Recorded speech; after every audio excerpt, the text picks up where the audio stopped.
మనకందరికి కూడా తెలుసు, మున్సిపల్ ఎన్నికల శంఖారావం మోగింది.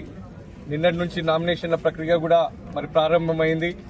బీఆర్ఎస్ నుంచి 36కి 36 వార్డుల అభ్యర్థులను మేము ఖరారు చేయడం జరిగింది. అదేవిధంగా మా చైర్మన్ అభ్యర్థిని కూడా మేము ప్రకటించడం జరిగింది.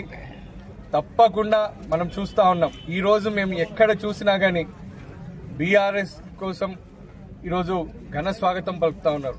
మేము బీఆర్ఎస్ తోనే ఉన్నాం, మేము బీఆర్ఎస్ ని గెలిపిస్తాం అన్నా, మీరు కౌన్సిలర్ టికెట్ ఎవరికి ఇచ్చినా పర్లేదు, మేము తప్పకుండా గెలిపించుకొని వస్తామని చెప్పి ఈరోజు ఎంతో మంది పట్టణ ప్రముఖులు కావచ్చు, వివిధ సంఘాలు కావచ్చు, పట్టణంలో యువత విభాగాలు కావచ్చు, ఇట్లా అందరూ కూడా మమ్మల్ని అప్రోచ్ అయ్యి చెప్పడం జరుగుతూ ఉంది.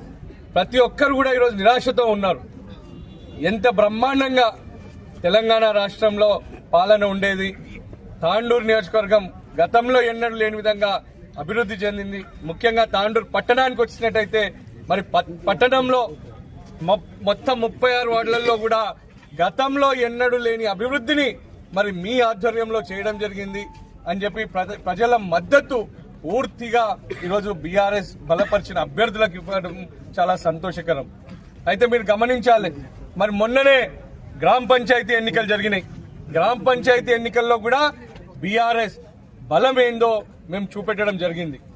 అదేవిధంగా ఈసారి కూడా 11వ తారీఖు రోజు జరగబోయే ఎన్నికల్లో 36 కౌన్సిలర్ వార్డులలో 30 కౌన్సిలర్ వార్డులు మేము తప్పకుండా గెలుస్తాం.